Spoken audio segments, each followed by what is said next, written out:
So in leadership, it's really important to make decisions, and something we both find with our clients is that many times the decisions are based on gut feel or emotion or very impulsive. Reactive in the moment. Yeah, that sort of system one, knee-jerk, real quick thinking, must make a decision fast, which I think is a historic thing from leadership, isn't it? The decision maker is the leader. You've got to make a decision quickly or you're weak. Got to be decisive. Yeah.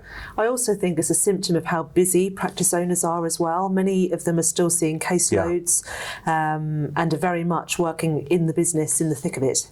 Definitely, and when you're in that, time is a key constraint. It's always a constraint, isn't it? There's never enough time to do what we need to do. So there's this desire, this sort of pressure to make decisions quickly, because time is money, all these phrases that we hear that are deeply unhelpful.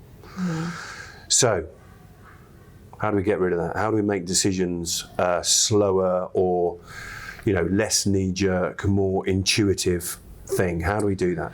I think, from my perspective, using a decision-making framework slows down thinking. Okay. We use this tool where we ask 4 key questions.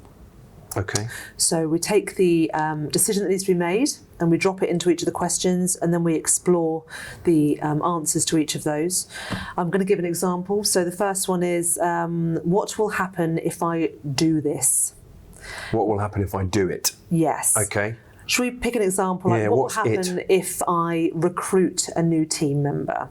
Okay, so what will happen? So it will open up capacity. Yeah. It will reduce the workload of the other team members, which potentially will have a knock-on effect onto their stress levels in terms of reducing them. Any potential burnout that we mitigated. Okay. There's the opportunity to earn more revenue into the practice. Like the sound of that. More money. Also builds in more redundancy. So if someone's off sick or on holiday, you've got more team members to be able to fill that gap.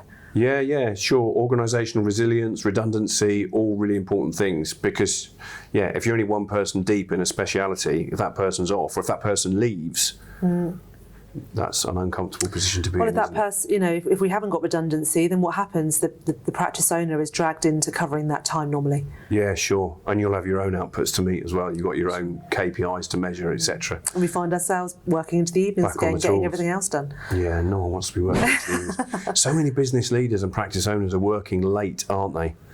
Okay, so that's the first question. What will happen if I do it? What's the second question? What will happen if I don't do it? Okay. What will happen if I don't do this? If you don't do it, you're going to reach capacity. You're not going to have enough room to bring in those new patients. Yeah, okay. Your team are going to be potentially at capacity as well. So there might be a risk of increased stress, burnout. Yeah. You're going to tap out how much revenue you can bring in. So you will hit that ceiling. You'll hit that ceiling. Won't you? Yeah. Okay. So I think I might be guessing where we're going with this one, but what's the third question? Now this is a head twister rather than a tongue twister. What won't happen if I do it? Okay, I'm just letting that one sit there for a bit. What won't happen if I don't do it? No, what won't happen if I do it? What won't happen if you do it? Okay. We won't have to turn away new patients because we're going to have someone new on board. Okay, we won't hit that income ceiling. Threshold. Yeah. What won't happen is the practice owner won't have to jump in and save the day because we haven't got enough team members to cover. Well, these all sound like positive outcomes from what sounded like a negative question. That is a bit of a head. There are some negatives, though. We're going to see an impact in costs. So what won't happen is we won't have as much revenue at the beginning because we're going to have more expense. Sure. Okay. We're also, we won't have as much time. For ourselves in the business to work on the business because we're going to be mentoring a new person. So it's not all positive, and we need to consider those things within the framework. So the last one, this is the biggie, isn't it? This is the biggie, yeah. So slow down here and take this in and think about it. What won't happen if we don't recruit a new person? So this feels very much like a double negative, doesn't it? It does, yeah. And this is where the magic happens, whereby your brain is so busy trying to work out what the question is asking, the truth just falls out generally. It does. So in this context, in this scenario where we're recruiting someone, what won't happen if I don't do it. Let me just slow that down. If I don't recruit this person, what will not happen? We won't be able to grow. We won't be able to increase capacity. We won't have potential to increase our turnover. Yeah.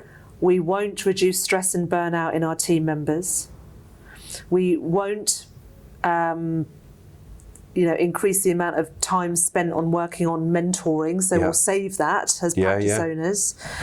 We won't have redundancy if somebody goes off sick or on holiday, for instance. You won't have to spend more on salaries. That's a positive in the short term. Yeah, sure. And I think this is important. We need to consider both positives and negatives, Definitely. So I know there's a filter that you apply on each of these questions as well, because we've discussed it from time to time. So just share what that is. Once we've gone through these 4 questions and we've got all our answers in these 4 boxes, what do we then do? We look at the impact on the wider team of making that decision. Okay. So in this context, in this scenario, what might that be? So there's going to be a few impacts. One is very positive. Right? It's going to reduce the existing workload of our team. It's going to reduce stress and burnout of our team. However, in the short term, it might increase stress on the practice owner because they then have to mentor and support this new person and are going to take on additional cost in the short term. And it's up to us as leaders to weigh that up. Now, if you're very short-sighted, you might focus on the negatives of the short-term impact. Yeah. But if actually you're focused on long-term, then potentially you're going to be swayed more towards taking that person on. Yeah, so I think we can go really old school with this and almost draw a pros and cons list. Yes. You know, positive impact, negative impact, or if we go back to a previous wisdom that we spoke about, the forensic leadership, is this going to leave mainly green or mainly red traces? And where that balance falls will more often than not make the decision for you, right? Yeah, absolutely. And I think a symptom of a stressed and overworked team is lack of retention. So that is a key consideration. If we're trying to grow, we need to seriously consider if we're going to overstress our team by not making that decision to recruit, then potentially, that's going to have a very detrimental impact. And there's some real benefits from using any form of decision-making framework, in particular this one. Firstly, from a psychological perspective, it slows down the system 1 thinking and gets us into system 2, which is slower, deeper, more critical, more analytical, uses more logic as well. So the decision is likely to be better for being a bit slower, slow down to go further, that sort of thing. It also enables us to communicate that framework to everyone in the organisation, and therefore you can be more trusting and more confident that the decisions that are made have gone through that framework. Sure.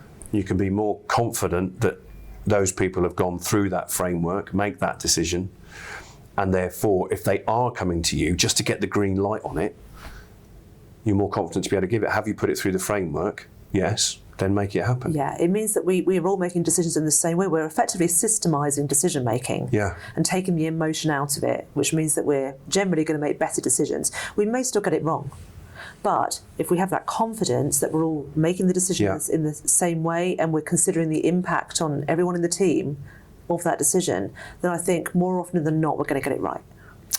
So do you think there's, I think I know the answer to this, but do you think there's a sort of threshold beyond which you should put a decision through that framework and beneath which you can just make the decision yourself?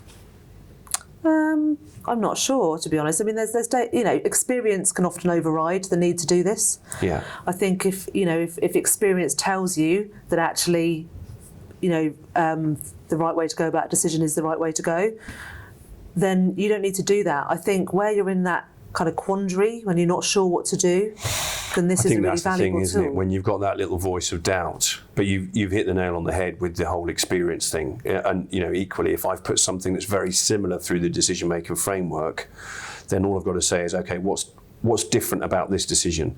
And if it's not significant, then the likelihood is the outcome's going to be the same, so we can make it happen or we can not make it happen, depending on what the outcome was before. Yeah. So I think, I keep thinking, I know that to employ and implement a decision-making framework actually makes an organisation much stronger. It demonstrates trust.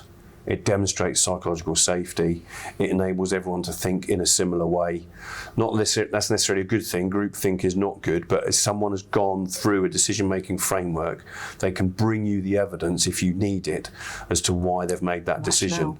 And therefore, if it does happen to be the wrong one, then we've got very clear milestones that we can go back to and find out where the mistake was made, rather than just, it felt like the right thing to do. Indeed. Yeah, I like it.